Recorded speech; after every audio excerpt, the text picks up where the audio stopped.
So we are here to answer any of your questions that you might have when you're preparing your budget.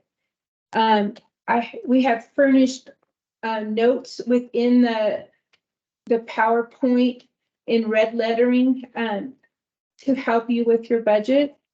The PowerPoint training is also posted on our website. The PowerPoint, along with the instructions that we sent out with the budget package, will greatly help you with your budget. The budget package also has your budget analyst information, has our phone numbers and our emails in order to get a hold of us. Always remember, we are here to answer any questions you might have throughout the year. Our goal is to keep everyone in compliance. And again, during the presentation, do not hesitate. Raise your hand, type a question if you need any clarification on any of the schedules. Know where the training is. Located on the website. It is. I can't see the screen. She can see the PowerPoint.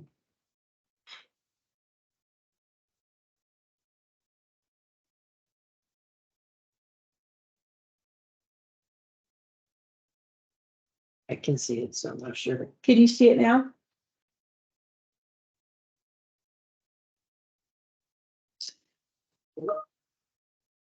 Okay. So, the second slide, these are just general instructions, and this first one is very important. 2 single-sided unbound copies must be submitted to the Department of Taxation, and this is really important. It has to be single-sided. Budgets must be prepared for all funds, except for the ones that don't receive property tax or consolidated tax revenue. We check to see that the budget has the same exact funds as the audit. And it also helps us if they have the same name. I don't know where the website. The website is, This is the training is also available on the website. yeah, the training is available on the website under Local government. local government finance under forms. It'll be with other information for the budgets. In this, a budget message, and this is only mandatory for cities and counties only. The message should include a comparison and analysis of actual or expected results and budgeted results, including any factors that might impact the budget, either positively or negative. And then an explanation for the budget ending fund balance less than 4% of the total actual previous year's expenditures for the general fund. There should be an explanation on how you're going to fix that budget.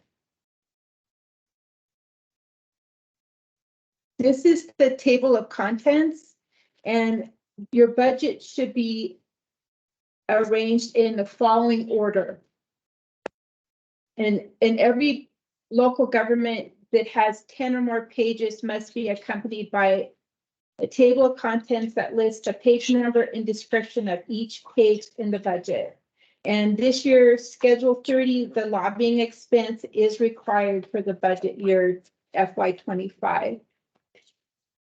Any questions?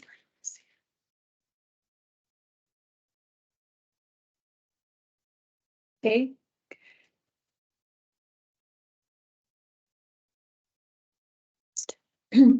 The first schedule is the Schedule 1, the transmittal letter. This is the first page that we see when you send us the budget. Please put your letterhead on the top of the schedule. And then on the first paragraph, your name should be there. And the budget actually has many checks and balances built in. For instance, on paragraph 2, record the number of funds that require property tax revenue and the total dollar amount of those property tax revenues. This must agree with your Schedule A, column 3 total. And paragraph 4, the declaration of the total expenditures of the government fund types and expendable trust funds must agree with the total of columns 1 through 4 on Schedule A through 1. The amount excludes all operating transfers, contingencies, and ending fund balance amount. Also in paragraph 4, the total expenses of proprietary funds must agree with the total of column 2, the operating expenses plus the non-operating expenses. You need both on Schedule A2.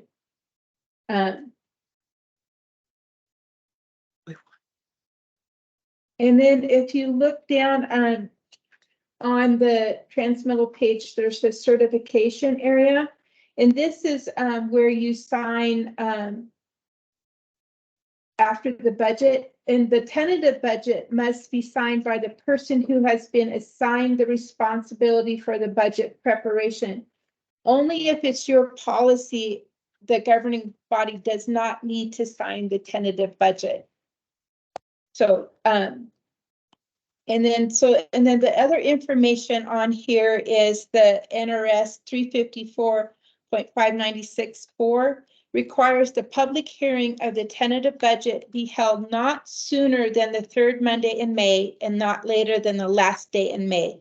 And the dates for this year are May 20th to May 31st. And the date, time, and place of the public hearing must be recorded at the bottom of this page. And this is the first thing that we look at. This is the first thing we check. So don't forget to put it on there. So in addition to the certification signature, the final budget must be approved and signed by a majority of all members of the governing body. And we get this question all the time. The majority is half plus 1.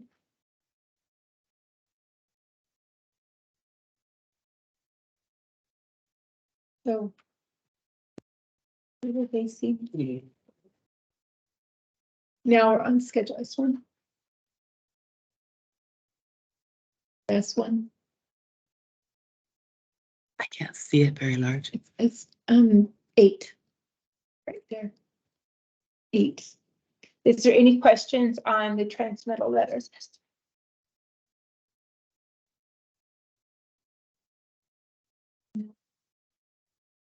It's 5. It's 5. That's 5.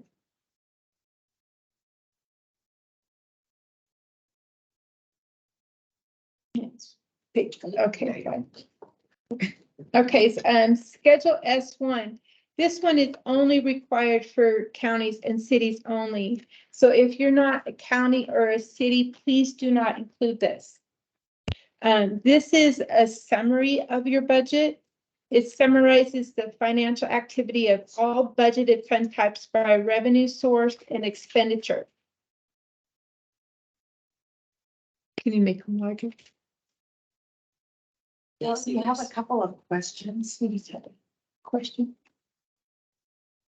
Can you please make the pages show larger? Yeah. And there's a question, do you need a copy of the newspaper posting? Yes, you do. And you need to send that to us With the final. with the final budget.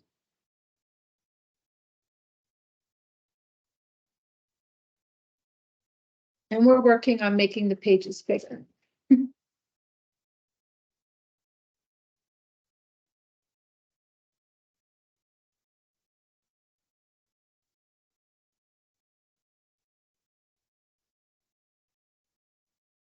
People are in the lobby. Okay. So,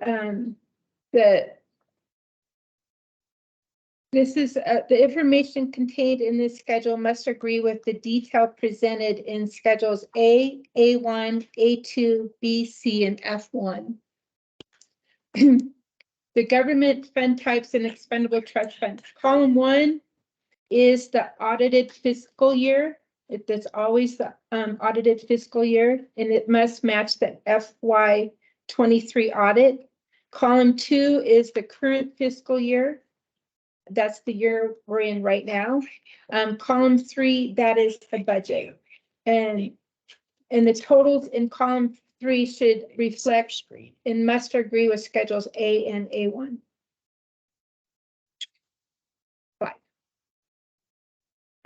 The column 4 is the summary of the revenue and expenses, operating and non-operating. And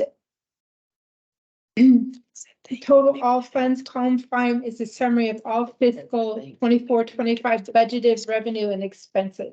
And that adds columns 3 and 4.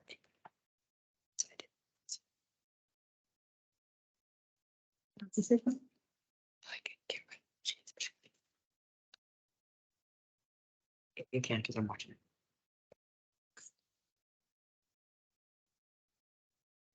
it. Okay. This is a continuation of schedule S1. There are many checks and balances in this budget schedule. Total revenues, other financing sources, including transfers in and beginning fund balances in column 3, should agree with column 8, schedule A. Beginning fund balance, column 3, agrees with column 1, total, schedule A. Total expenditures, operating transfers out, and ending fund balance, column 3, should agree with column 8, schedule A1. Ending fund balances in column 3 agree with column 7, schedule A1. An excess of revenue over under expenses in column 4 agree with column 7, less operating transfers in and out on schedule A2. So any questions on the schedule S1? Kelly, I think it's important to note that also that excess revenue over and under expenses, that does not include contingencies on that Yeah. Total. Thank you, Kelly. So now we're doing schedule S2. That is our statistical data. This is information that we gather for other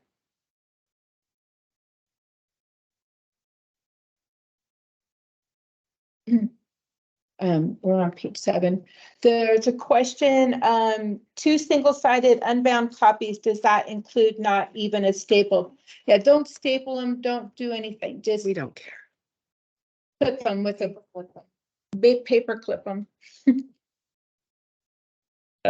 So the statistical data, we want the full-time equivalent employees by function. That's the first part. Then the second part is the population and yeah, this no to 2. That's right. Yeah, to 2. 7. Yes. Okay. And the population is important, and we actually, the state certifies those numbers in March. And if you do not use our population numbers, please identify the source of your population estimates used. Let us know where your numbers are coming from. And then the bottom part is the assessed valuation. And you can enter the valuations for the property tax rates for the Nevada local government publications from the Red Book in the actual prior year and the current year. And the budget year, use the assessed valuations from the March 15th final revenue projections publication provided by us. We have a question. What's the question? I'm not sure if someone's got their hand up. Hi, I had a question. Where do we access the population numbers that you're referencing? Provided in the population information is provided to you when we do the revenue projections. And you can always contact your budget analyst if your population is not listed. I believe it goes by county, and then it shows the cities. It may show the towns, but it may not show smaller entities. So for that, you might be using your customer base, but just let us know how you're determining your population. Okay, so, okay, thank you. Thank you. And there's a question, is the Schedule ST for only counties and cities? No, this is for everyone. This, everyone fills out, the statistics. And the tax rate summarized by fund type, the entity's actual tax rate levied for the prior year, the estimated current year, and the budget year. So, and then you have a comment on the tax rate? That's Kelly to share. Any questions or on the Schedule S2?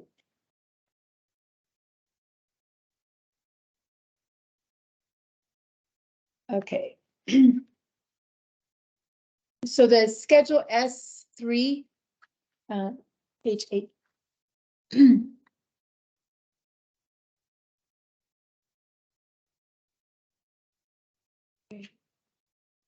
S3, now this is the one that is the most complicated.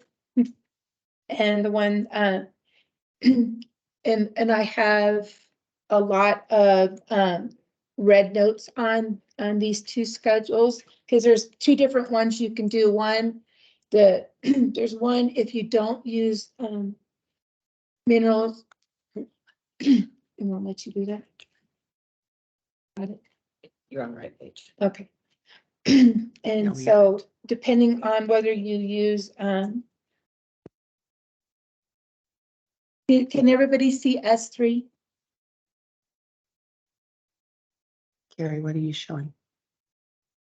S3, but I brought it up to S3, so I'm not sure what you show it. Yeah, we're not on the same. We're No. looking at Schedule S1 currently. Okay, we need Go to do Page S3. 8, please. Yeah. Can I see it now? Because you just changed it on yours. Okay, can you see it now? Good. Okay. Okay, good. Sorry for all the technical difficulties. So the S3, this is reconciles your total allowed property tax revenue with the revenues generated by various tax rates your governing board has decided to levy. The information for completing rows A through K, the first three columns can be obtained from the final revenue projection. We have all those numbers for you. You just have to find your county and then I have listed on the PowerPoint which column you find which information, which number. Your final revenue projection is distributed to the local governments on March March 15th. 15th, yeah. Yeah, so the information in the red lets you know which column the final revenue projection that you can find that particular number. And if you use a different number than what we provide from either the final revenue projection or the pro forma, please attach an explanation. If there's no explanation, expect a call from your budget analyst. That explanation can be put even at the bottom of the specific page where you're inputting something. Yeah. Whether it's the population or you want to use a different number, just explain where that number's coming from and why you're choosing not to use the taxation's information. Yes. Okay, and so you can find all of those numbers on that, and then 9.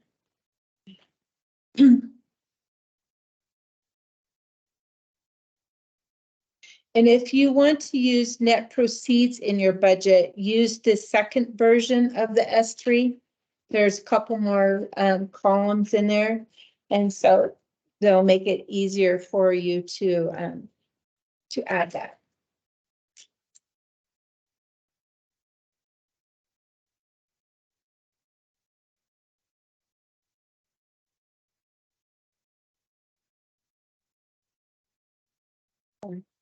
Schedule A. Okay. Someone asked if they could repeat it. Repeat that. Repeat that. Could you be telling them again, I'm just gonna perform a few on the other. What do you mean? And it is 3. Do you want me to? Because not everything comes from the final projection column. Or Okay. So again, on that S3 for the property tax reconciliation, when you print out whether it's the instructions, this budget information, you'll notice that Kelly has provided what column and where you input the different line items. And so that is all provided in the training material. Yeah. And so you use the second version of the S3 when you want to use net proceeds. Not everyone uses net proceeds in their budget, but if you want to use net proceeds, use the second version of S3. At the end of this training, I will show you where on the website for taxation, you can locate this budget training package. Oh, good. Thank you. Schedule A. Schedule A is the summary of all resources, all your revenues from your schedules B and C. Only entities which levy property tax or receive consolidated tax need to file a Schedule A or A1. And so this is where you put all your information from, like your B schedules, you bring it back over to here. You have your fund name, and funds should be in the sequence as presented in the budget document. We shouldn't have to look around for them. This should be the same order noted in the index and on page 1 of these instructions also. And they should also be in the same order as Schedule A1. So you have your column 1 has your beginning fund balances. Column 2 is your consolidated tax revenue. Column 3 is where your property tax, and that's required. And that's the total all funds must agree with paragraph 2 on Schedule 1. So make sure just your property tax required on column 3 because it needs to match on the transmittal letter. Column 4 is your tax rate. Column 5 are your other revenues. And then column 6, other financing sources other than transfers in. And column 7 are your transfers in. And list the operating transfers in and the residual equity transfers in. The total of this column plus the total of column 5 on Schedule A2 should agree to the total of the transfers on Schedule T. And column 8 is the total. Is the sum of column 1 through 7, excluding column 4, and must agree with the total available resources listed on schedules B and C. Be sure to total each column. Any questions on the Schedule A?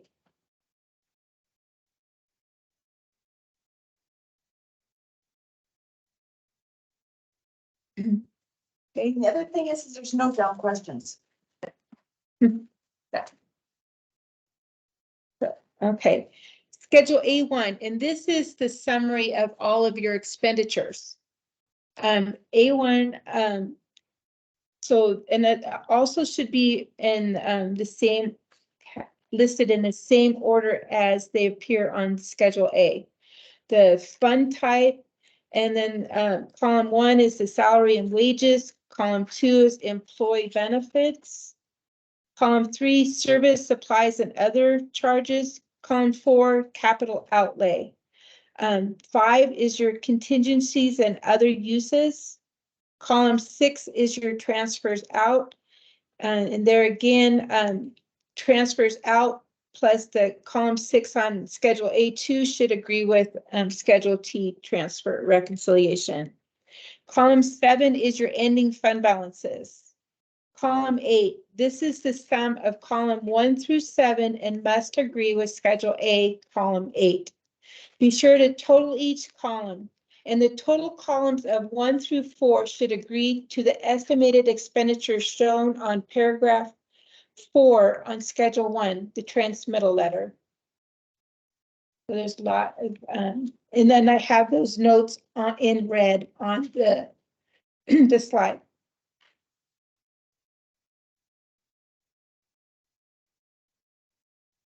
And Schedule A2. This schedule summarizes the activities of each enterprise, internal service, and those non-expendable trust funds as detailed in Schedule F1. And this goes the column, there's operating revenues, operating expenses, non-operating revenues, non-operating expenses. And column 5 is your operating transfers in, and column 6 is your operating transfers out. So in this, so the result of columns 1 plus 3 plus 5 minus 2 plus 4 plus 6, the sum of column 2 and column 4 should equal the total proprietary fund expenses to be reported in paragraph 4 of the transmittal letter. This is how you can check to see if your numbers are matching through the budget. Is there any questions on the Schedule A2? Please note on Schedule A2, if you're trying to force this form to work, then the account that you're looking at should be total net income. It will not have a beginning or an ending fund balance.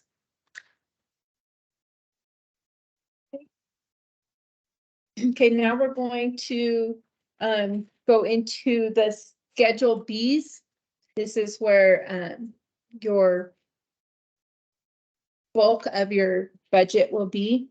Schedule B8 and B9 are, that is the general, mostly for the general fund. It's a detailed schedule of the revenue.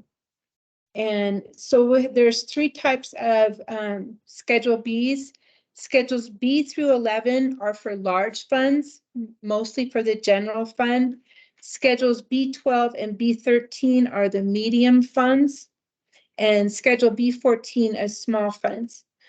So please choose the appropriate schedule according to the size of the fund.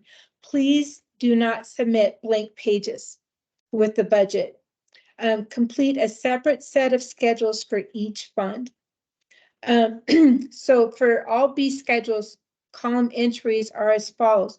Column 1, and this is the one that we check the closest. Enter the audit fiscal year financial activity. Must agree with the independent audit that you just got. That is so important. We check it. We check every number. Well, and the reason why we're checking that is we have to put that information in quite a few reports that we have to provide on local governments. So we want to make sure that your audit numbers are being used and that we have the proper ending, beginning fund balances for the current, but then that rolls obviously forward into the budget year that we're preparing now. Yes. Column 2 is the estimate using the most current information available. It's the current fiscal year activity through June 30th. These entries may differ from those shown in the final budget for the fiscal year. It might be a little bit different than last year's. That's okay. Column 3. Enter the tentative budget activity for the fiscal years. These numbers in the tentative column do not change when you add the final budget. They're 2 different things. You have a tentative budget, you have a final budget. Don't make your tentative budget your final budget unless that is your budget. Like that, and I'm saying that for the really small entities that they don't really change. And and then after the public hearing, enter your final budget activity for the fiscal 24-25 year. Is there any questions on that? If you have any questions on the B schedules, now's a good time to ask them. And that's just the revenue. Can you repeat one more time the types of schedules for large or small cities, if you don't mind? Yeah, the schedules B through 11 That's for the large funds, and it's generally the general fund. Schedules B12 and B13 are for the medium funds, or like the special funds, and then B12 through B14. B14 is the small funds. Okay. So like if you have a fund that's like, you can fit everything on one page, that would be, go on the B14. Thank you so much. And then 14, Required for all entities. right? Yes. Is a budget hearing required for all entities, for libraries? Yes. For all entities. And schedule, To expand on that, all local government entities need to have a budget hearing on their tentative. And that budget hearing is to occur between the third Monday in May and the end of May. So for this year, I believe it's May 20th through May 31st. That is the time at which your budget hearing must be scheduled. It cannot be before that. When we do receive the budgets, that's the first thing we look at. And if we notice that someone is planning on having their budget hearing on, say, March or May 15th, you will quickly be told by your budget analyst that that needs to change, and we want a revised and corrected page.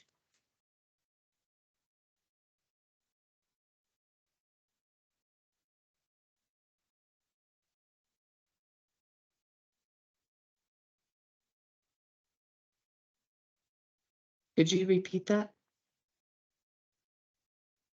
You have to speak up.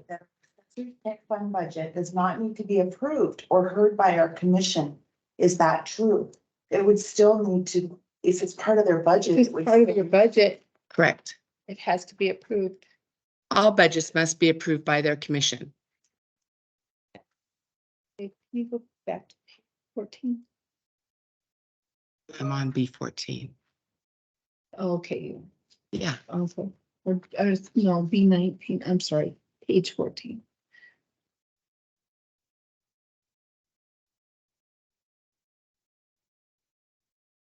Okay, and so, and schedule B9 is the end to B8. B8 and B9 are the revenue part.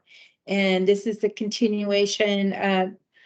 The revenue classifications can be seen in the instructions for the budget on page 8 and 9. This is where you would show transfers in and the beginning fund balances. Okay, and then schedule B10, page 15.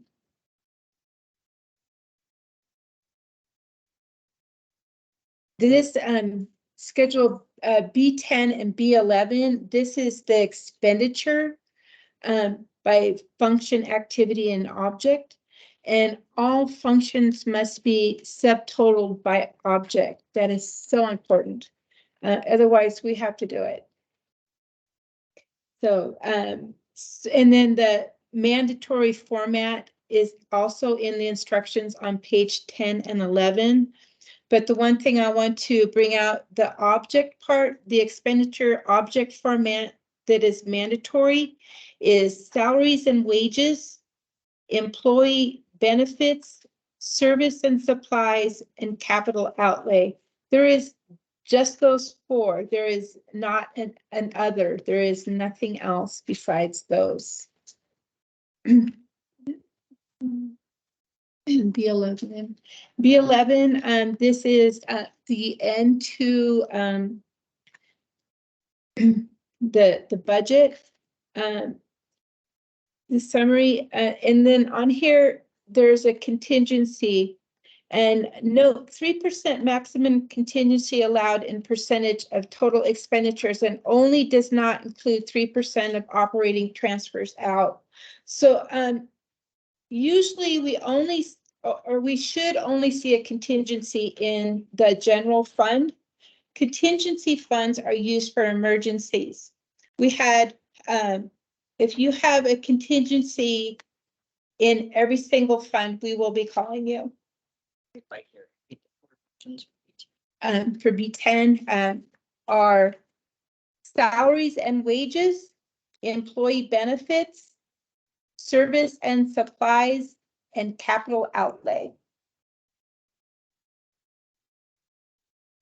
And then when you get, make sure that your ending fund balances become your beginning fund balances for the next year. And we check that really closely too. And make sure that your revenue part of your budget equals your expenditure part of your budget. Make sure the total commitments and ending fund balance equals the total available resources in all funds. That includes the audit year, the current year, and the budget year. And no negative ending fund balances. We'll be calling you on that too. Schedule B12. This is for the medium size funds. Usually the special revenue funds, capital project funds, or general improvement districts usually use the B12. And it's similar to, it's just the 2 pages instead of the 4 pages for the other one. And then so Schedule B13, this is for the expenditure size. And shows the transfers out, the ending fund balance, and there again, make sure, check all of your funds, that the beginning fund balances, the ending fund balance from the year before. Again, please note that contingencies, well, not contingencies, but transfers out are not considered an expenditure. And so when you're trying to make things total, just realize that that is not an expenditure if it's a transfer out. It'll be considered an expenditure where you're transferring it when they use those funds for various payments. And Schedule 14. This is for small funds. Use this one when both the revenue and the expenditures can fit on one page. Only, is there any questions on the B schedules?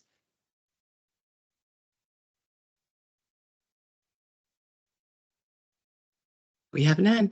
Okay. Schedule C15. And 15 and 16 go together. Schedule C15 is the revenue side.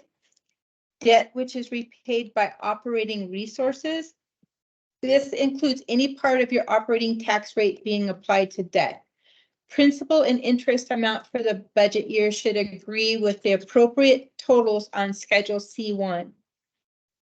And the debt service reserves must be categorized by the type of debt.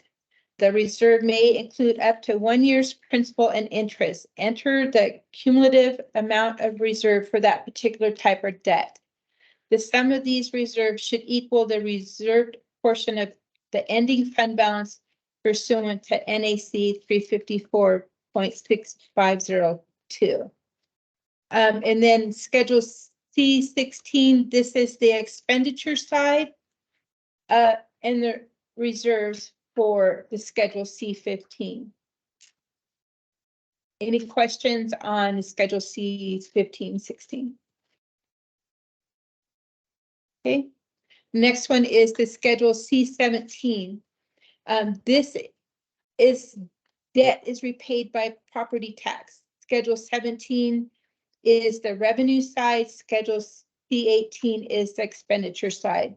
Entities which have voter approved or tax commission approved debt being repaid by property tax must complete Schedule C17 and C18. No other debt should be included on these schedules. Principal and interest amount for the budget year should agree with the appropriate totals on Schedule C1. Is there any question on any of these two different Schedule C?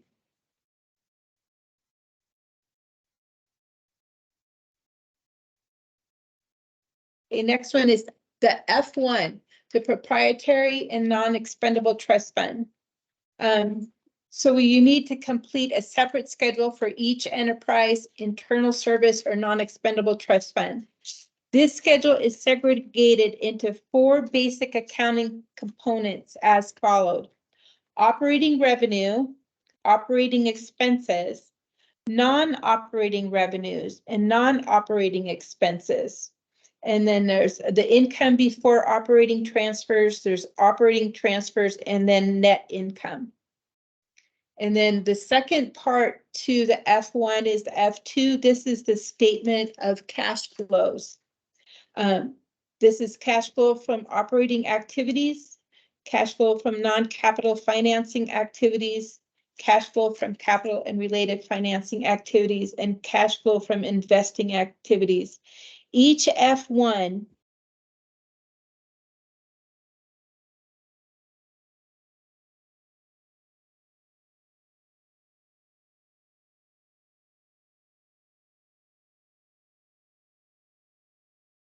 should be shown in brackets. Okay. In the we have a question. In the Excel spreadsheet you emailed out, the tab for B11 and B12 are switched. Schedule B11 says, okay, yeah, we noticed that after we sent that out. So Our apologies. Our apologizing. We will fix that. Thank you. The one that's on the website will be corrected. So Yeah. unless you've already taken it off the website, know that we will fix that. Yes. Thank you.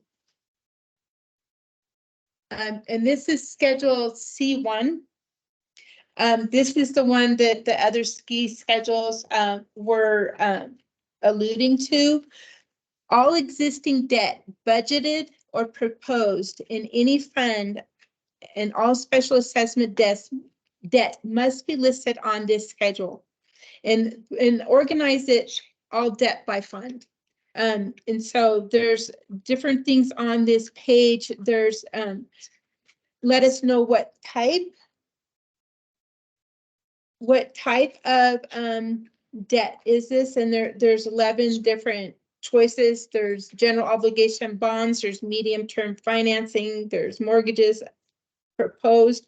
So please let us know which one that is. Second, enter proposed debt clearly.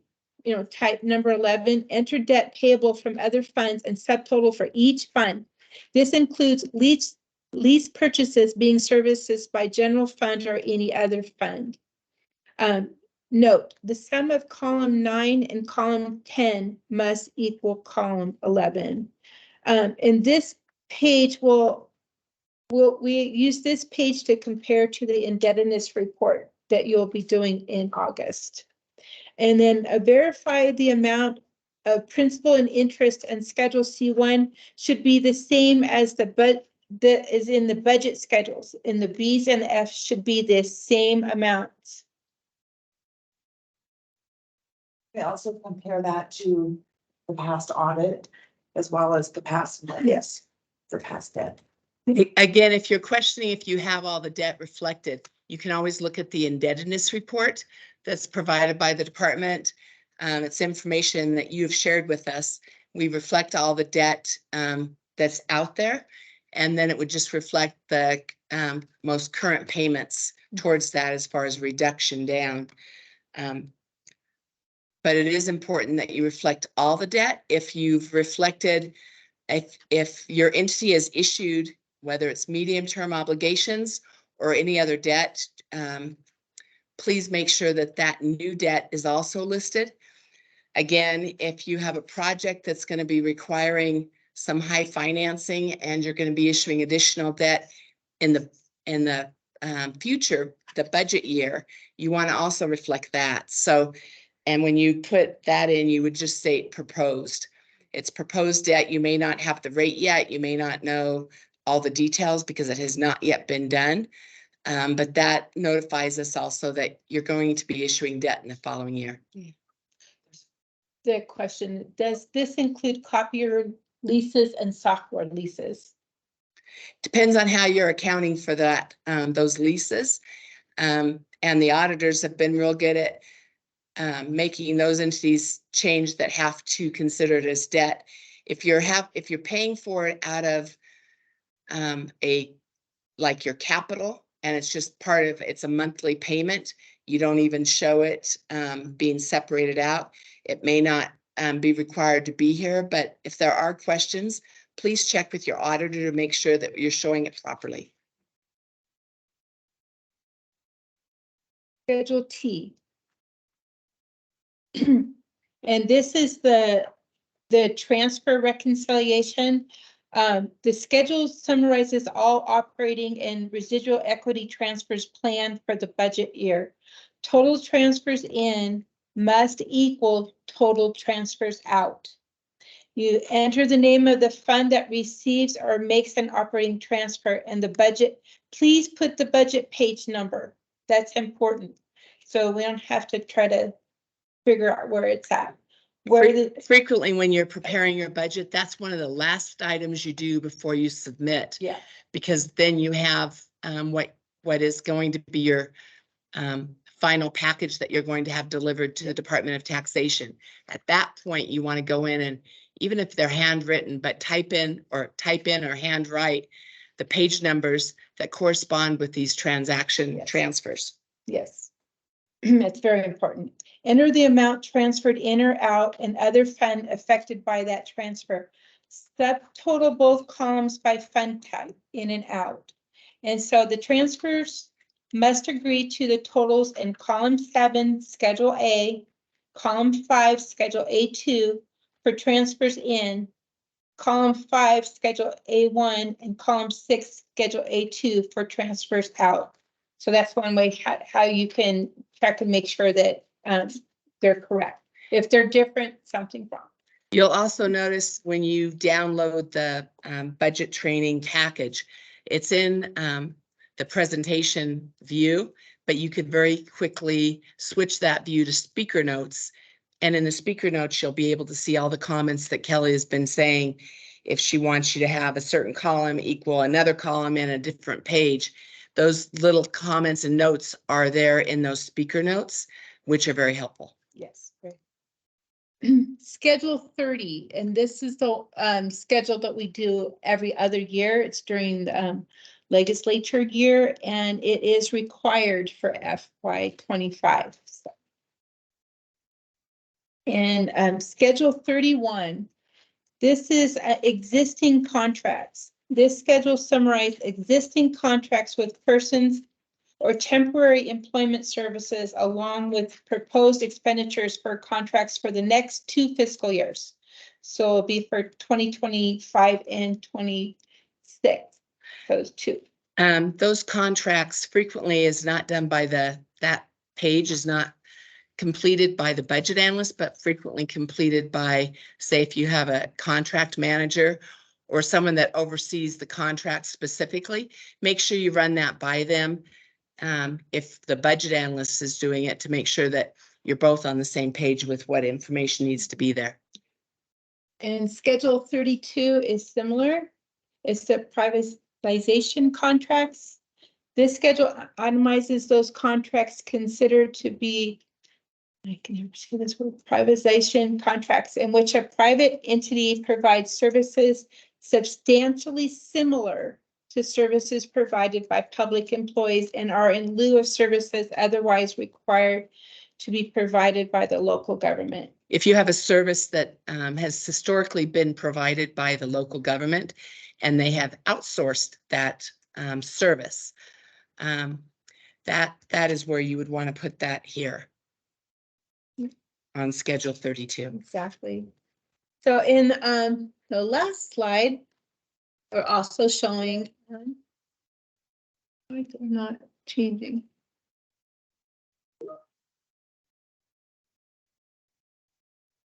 Last slide has your budget ends. Can you see it? Okay, so the last slide is the names of the budget analysts and by what county and their information. And just so we can, we are here to help you.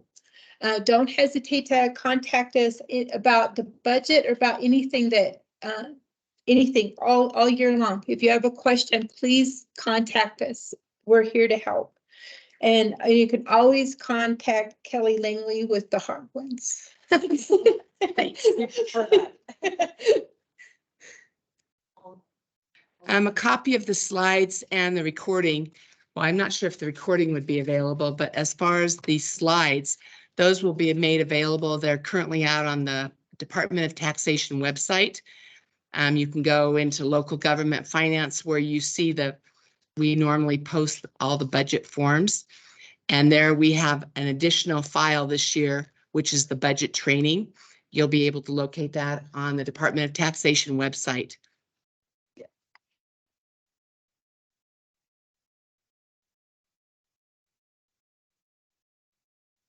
For this one, it is the non-schools, because we do 2 trainings started last year, but they were extremely successful.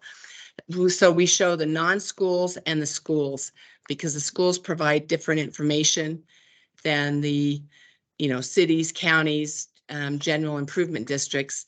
We break those out separately. So for this training, you'll want to see the non-school budget training package. Yes, is the Red Book info on the website as well? Yes, It's under publications. publications. When you go to the website and you look under publications and it says Red Book, you'll click that link and then it provides you, I literally want to think we have like 35 years worth of Red Books there. Exactly. So obviously you'll want the top one or the most recent. Does anybody have any questions on any of the budget? And Kelly, one thing I just wanted to add was if they did have a question and they did want to reach us, since we do work in and out of our offices, that they could always just email us. That might be the best way to ever get a hold of any of us. Yeah. Email us and then we can call them right back if they want. Yeah. Yeah. Yeah. Yeah, always make sure if we don't call you right back, it's probably because we're not in the office. So please just email us. That's the quickest way for us to respond. If your tax rate is going to increase this year, please note that there are special requirements for tax rate increases, not just the 3% allowed tax increase, but if maybe you're going to increase your rate because your authorized rate is so much higher than what your current rate is. If you're going to increase your rate, say 25 cents, there are special noticing requirements that you have to provide additional notice and also have an additional meeting, public hearing on that tax rate increase. So if you are planning in that, please communicate that to your budget analyst to help make sure that you do the proper notifications. I know the department will be requesting, February 15th, we'll be sending out the preliminary revenue projections. And then I think by March 20th, we asked the local entities, if you plan on increasing your tax rates, we need to know that because we're while you're working on the preliminary budget information that we've provided, we're working to provide the revenue projections, the pro forma, where we have to notify your treasurer, your county treasurer, of what rate you're anticipating. Most likely, and that maybe you're going to raise it 3 cents or 0.5 cent, your tax rate. We need to be able to let them know what that tax rate is so that we can provide that pro forma information properly. That will save you time when you're having to put down the various revenues because the pro forma provides you, that after it reflects the abatement information, which is critical. We appreciate that. And we'll be reminding you, you'll get plenty of notices from Department of Taxation saying, please notify your budget analyst if you're going to be increasing your tax rates. But I do know that in prior years, we've had some problems and you may not be able to do the increase that you were anticipating because you did not follow the proper notification and didn't have the proper public hearings. So again, we're trying to prevent any problems with your budget. Therefore, everything that you're reflecting can happen. Are there any other questions for the department, for the budget analysts?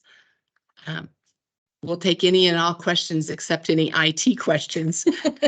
We apologize and truly appreciate your patience today in this presentation because we're located in a new building. So you'll notice that when you submit your budget package to the Department of Taxation, we're now located on Arrowhead Parkway as opposed to, we used to be College Parkway. So we have moved, and this is the first time we've used our new conference room. And unfortunately, because there was an unscheduled conference going on before us, we didn't get set up earlier. So I do apologize for that. If there aren't any more questions, I think we'll let you go and have a great day. Thank you. Thank you.